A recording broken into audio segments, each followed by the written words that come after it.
It was on? No? Okay.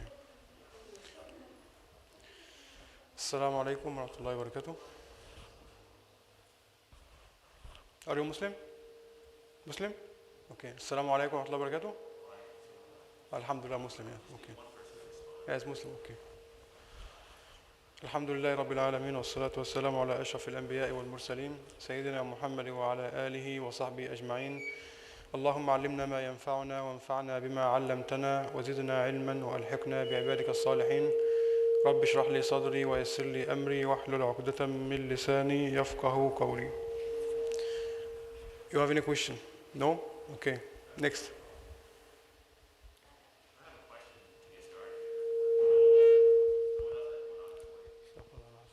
أبي سؤال فارملر. يوك.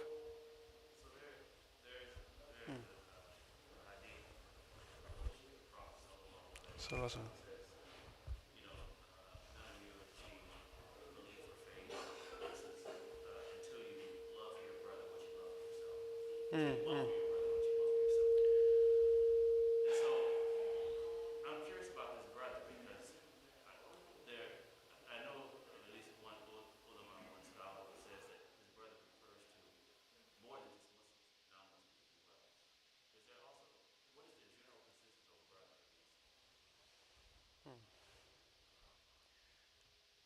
The hadith itself giving you like some advice about manners as being a Muslim. The hadith says لا يؤمن أحدكم حتى يحب لأخيه ما يحب لنفسه. Of course the hadith صحيح 100%, not even حسن, hadith صحيح. So the hadith speak about the like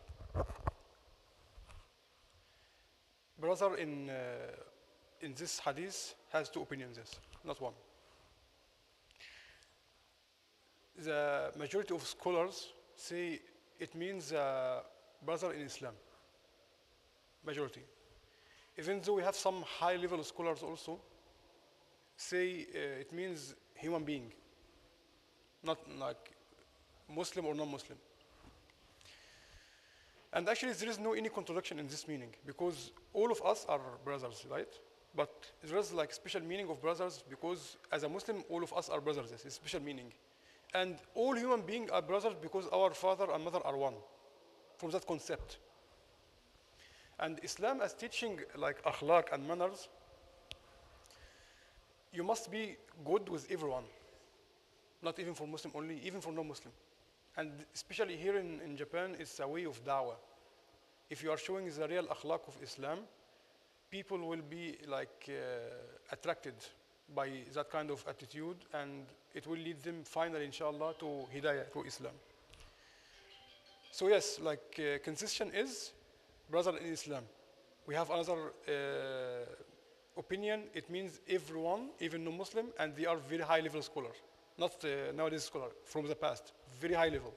So I can say there is no contradiction in between their opinions because special meaning we as a Muslims, general meaning is even non-Muslims. No contradiction, but one is a higher standing. Of course, high standing, yes, yes. So it giving you like meaning, if you as a Muslim, you should be kind with everyone. And for special meaning, if you want success for yourself, you should also like feel that for your brother in Islam, you know? If you want people to treat you good, you should do the same, like deal with the people as you want them to deal with you. So start first by yourself. Some people like they want the people to deal with them good, but these themselves are bad with them. So how comes? Not respecting his wife, but he wants his wife to respect him. Not respecting his parents, but he wants his kids to respect him. So he's a bad father, but like, you know, he is a bad son, but he wants to be a good father at the same time. High level father. How comes? Do something, then you can take the, like, in advance, right? This is like a meaning. So I think you want to ask a question. Yeah. If I'm a Muslim and I'm surrounded by Muslims, they're my brothers,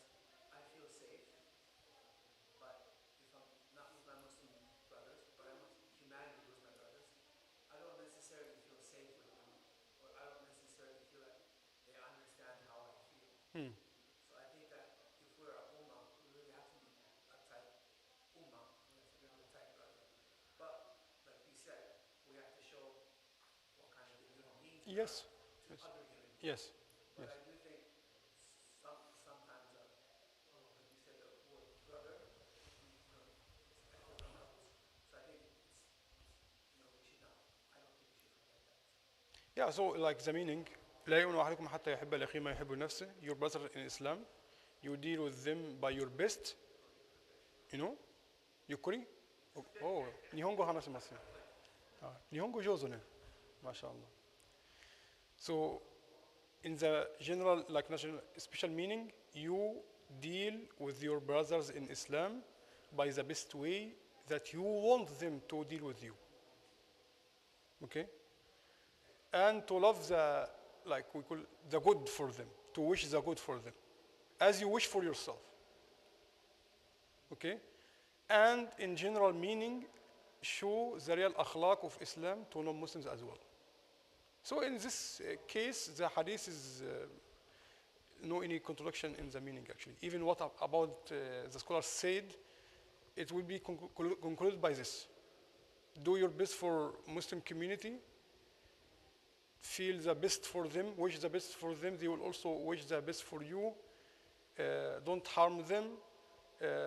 Whatever you like for yourself, you should like also for them. Whatever you like for yourself to do, also you should do something for them. And in general, in non-Muslim society, deal with them by akhlaq of Islam. Yes. Any other question from anyone? MashaAllah, Sheikh Mohammed. What does Islam say about the multiverse? About? The multiverse, like parallel dimensions, alternate realities. He may not know what the Many universes. Yeah, many like different dimensions. Many universes. Many universes at the same time. Like maybe there's a parallel reality where you are Christian. Like different dimensions. So you mean our Earth is not one? We have another Earth. Not just Earth, universe. The whole universe. There's another universe with separate events And also another human being also? yeah, like a counterpart, like a different shape Salah, but he's not a shape, maybe he's a priest or Two the same universes, same people, but different lives. Nationality, different religion. I think you know that kind of thinking, where it come from? Where? That kind of thinking originally coming from Hinduism, and then Buddhism took it copy-paste. Like there is life after life. There is no hereafter. Just like Rinni Tinse, like your soul after the death will go out and go another like body. If you are doing good, it will be a good body. If you are doing bad, it will be like a snake or a monkey or something bad, something like that. reincarnation. He's talking about something existing at the same time, two things existing at the same time. Yeah, Not yeah. a continuation. So there's nothing like that, as you say. Allah subhanahu wa ta'ala created one earth only, one earth. So all human beings on this earth only. We don't have any other human being in like Pluto or other planets. Even jinn only on earth, not in other planets. So as a universe, if you are speaking about planets, galaxies, and these things, of course we have unlimited. But when we speak about those who will be judged in the hereafter, like mankind and jinn, so we are only on the earth. We are only on the earth.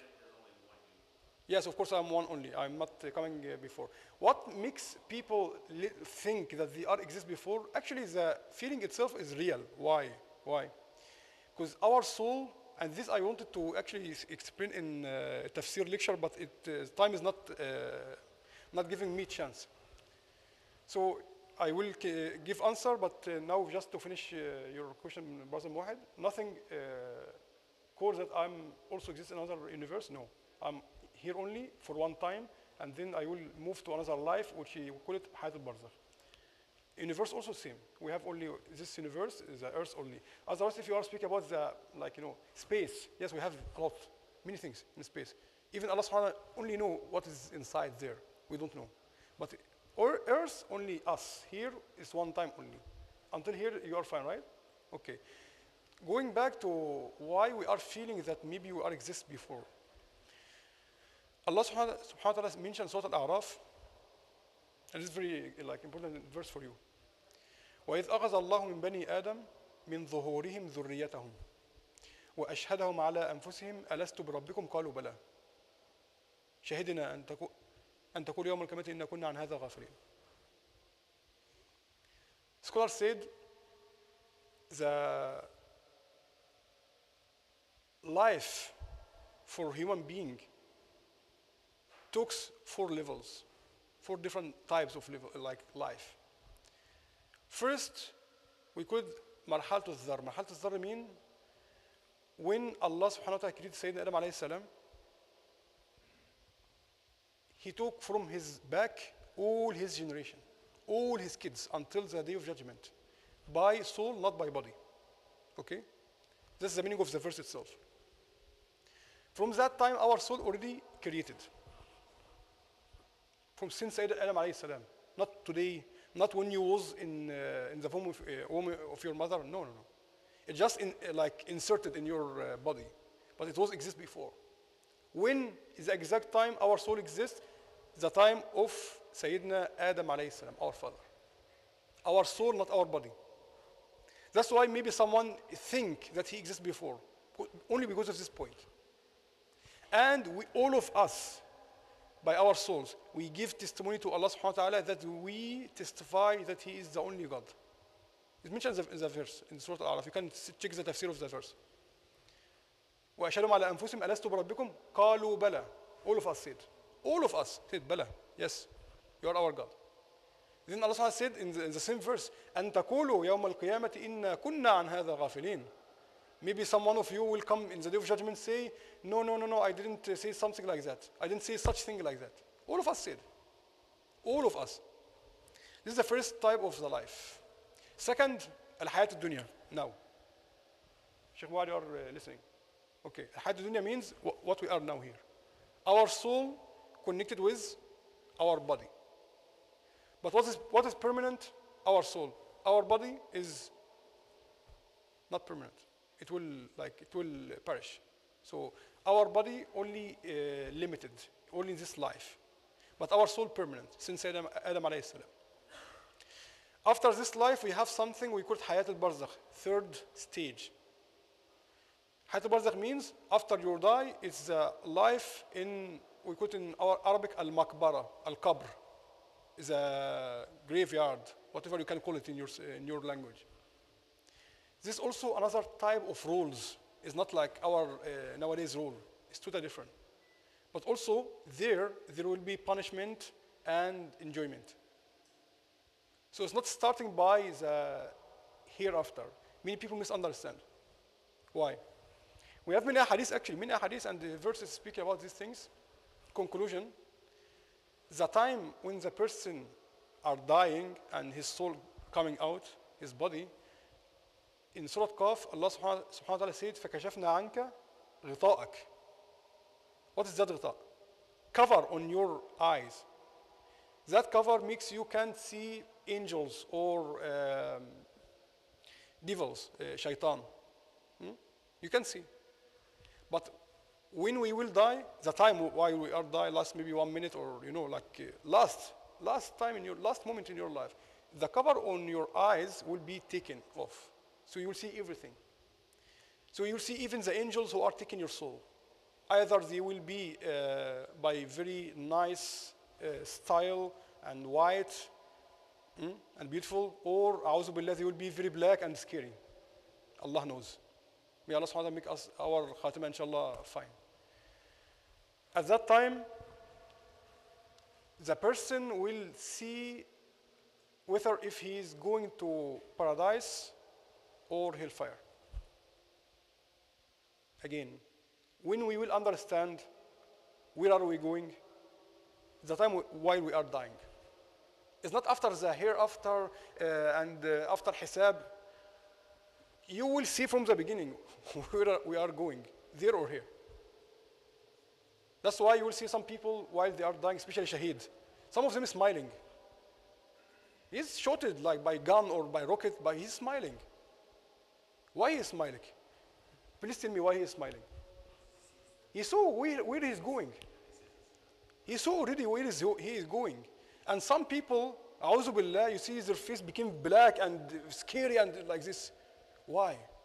If he will understand at the day of judgment why his face is scary like that. Why? Because he saw where he's going. He saw already where he's going. So So is there in between? Is there some people who it's not clear? Because we know that, like, no, you can no. still accumulate good deeds after you die, right? I tell you something. إذا مات الإنسان قامت قيامته. This hadith means a person when he dies, his qiyamah is already started. Because the time for us is not like as Allah subhanahu wa ta'ala created the time itself. Because time itself is different. Even while you are using your PC, is different than your own time, different than the phone, right? So they're different. Time is different. I'm not speaking about a clock. I'm speaking about when you are downloading something, for example. The calculation of the time is not as when you are, for example, using Mac or Windows. System is different. Allah subhanahu wa ta'ala, He created the time. So time is not working for him, like he is not using time for himself. He don't need time. He created the time and the place for us, not for him, because he exists before even. When we die, there is another, I said, stage number 3, start. We call it Hayatul Barzakh. In this time, we will start to receive the either punishment or enjoyment inside the graveyard. So you'll ask me how. A person, his body already perished, right? His soul only exists. How he will receive that kind of punishment? How? I tell you something you will understand. Rule in the third stage is totally different than life here. Why? Give me example to make it clear. I will give you example.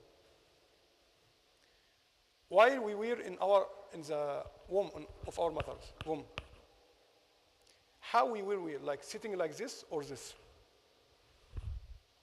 Did you see the baby inside his mother? Opposite, right? Can you still alive if you are like this for 9 months? It's impossible, right? In this life, impossible. Can you stay without oxygen? Impossible. How you will eat? And after you eat, you need to toilet, right? How? It's subhanallah, it's different life. Although we are speaking about dunya, I'm not speaking about something before or after. I'm speaking about dunya here.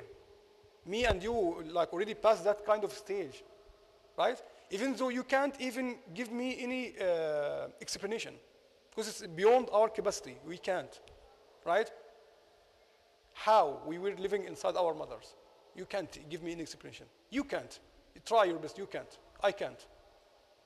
Because this is Allah subhanahu wa ta'ala who created this. Same, He will also give a special rules in the third stage. And in this case, we will receive punishment or enjoyment. That's why Allah subhanahu wa ta'ala mentioned in Surah Ghafir about Fir'aun. النار يعرضون عليها غدوا وعشيا ويوم تقوم الساعة أدخلوا آل فرعون أشد العذاب. They are receiving punishment in the graveyard, and then in the hereafter they will receive the biggest punishment, which means even in qabr there is azab, there is punishment, and also there is enjoyment. But this is like pre-stage, not the main one. Yes, pre-stage. Then the hereafter. This is the fourth stage in our life. Yes, and the fourth stage, it will be permanent life, either if it enjoyment or even punishment. A'udhu billah. You know, it could be both. Yes. You know, like one of the most, you know, the mercy of Allah subhanahu wa ta'ala is unlimited. But one of the things which I experienced by myself, when a human receives huge pain, maybe by bullet or someone hit him by a very strong hit, by the mercy of Allah subhanahu wa ta'ala, his body like shut down, right? Shut down. And then he can't feel anything. Whatever, if they hit him, he's not here. He's not here. He's already, even if he wanted to kill him, and he's not here. He's not feeling anything. But in hereafter, there's nothing like that. Shutdown system does not exist. Shutdown system does not exist. You can imagine? You can imagine. Shutdown system does not exist in the hereafter. You will always awake like this. Then you will say, okay, if in the hereafter, the person, when his skin burned, he will not feel any pain because the center of pain is the skin, and it's correct. That's why Allah subhanahu wa ta'ala said, كلما نضجت جلودهم بدلناهم جلودا غيرها ليذوقوا العذاب. Because of that verse, actually someone became Muslim. He's a very high scholar, no Muslim. Because of that verse, he became Muslim. He said, impossible. Someone 1,400 years ago understand this science fact. How? 1,400 years. Allah subhanahu wa ta'ala said in Quran, when the kuffar, like non-believers, when they are in hellfire, of course their skin will be burned. So when it will burn, he will replace a new one. Always replace. So the pain will not stop. But in science fact, if a person, his skin has been burned, he will not feel any pain anymore because this is the center of the pain. Okay? That's why Allah said, yes. But how Sayyidina Muhammad 1,400 years ago understood something like that? There's no need telescope or technology or internet. We just recently understood that science fact. A person, he's very high level scholar, he became Muslim immediately. You couldn't afford. How? So this about death and life. In hereafter, there is no any death and life. We are only, all of us, immortal. Either if in Jannah or A'udhu Billah in Nar. Or in both, as you mentioned, like some punishment in Nar, in hellfire, then go to Jannah. And last point, even some people take it easy. You say, okay, if I say La ilaha illallah, Muhammad Rasulullah, I will enter paradise. Yes, it's correct. Anyone who believes in Allah subhanahu wa ta'ala and believes in Sayyidina Muhammad sallallahu alayhi wa sallam, no matter how horrible he was, finally he will enter paradise. Yes, but be careful. Be careful. 1 second in the hellfire will make you forget everything in your life. 1 second. How? We have hadith sahih. 2 persons will be brought in the hereafter. Maybe I mentioned that before, but just for the people who didn't understood. 2 people will be received, will be taken in the hereafter. One of them is the highest rank in dunya. I'm not saying prophet. Highest rank among money and these things, not rituals. Money and enjoyment. The most person who saw enjoyment in his life. He didn't even see 1 second sad or no. Everything is fine since his birth until his death. Everything was fine for him. He is the highest. And the other person is opposite. He always kawaiso, always seeing bad things only in his life. Only bad things. They brought them. Allah subhanahu wa ta'ala will give order to the angels to put that person who is the highest rank among entertainment, not in ritualness. To put him in hellfire just 1 second. We call it in Arabic, غمس الشاي. تعرف غمس الشاي? If you have biscuits and put it in the tea and you take it like this. Or milk, 1 second, right? It's same. Put him in hellfire 1 second, take him out. Then they ask him one question. Remember, he is the most person who received entertainment in his life. No, even 1 second bad. Everything is fine for him. They ask him one question.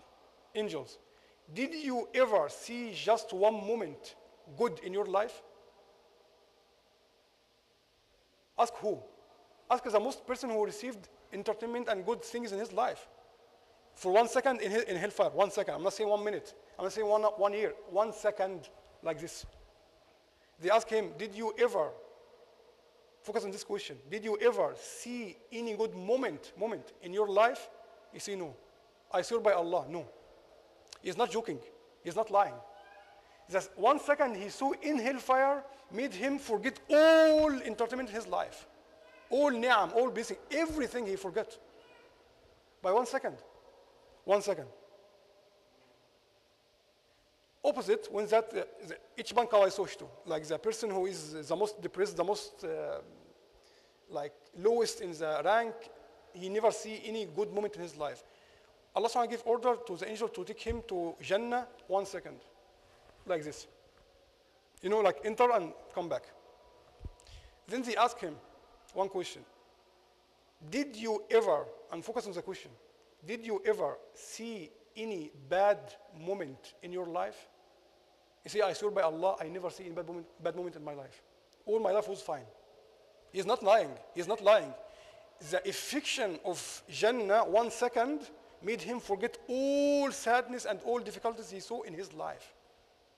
That's why our people now in Palestine or Syria or Egypt or wherever in any Muslim country who are like seeing some difficulties or some of them has been murdered, wallahi, in hereafter they will forget all of these things and they will think that all of their life was enjoyment.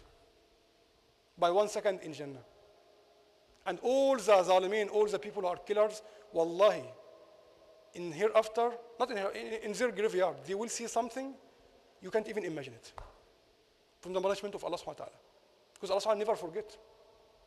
Allah subhanahu wa ta'ala never forget. And the justice of Allah subhanahu wa ta'ala will be like continue. And they will see what kind of justice from Allah subhanahu wa ta'ala. So this is about your question by wide answer. Inshallah, I continue tomorrow. أقول قولي هذا وأستغفر الله لي ولكم وصلى الله وسلم وبارك على سيدنا محمد وعلى آله وصحبه وسلم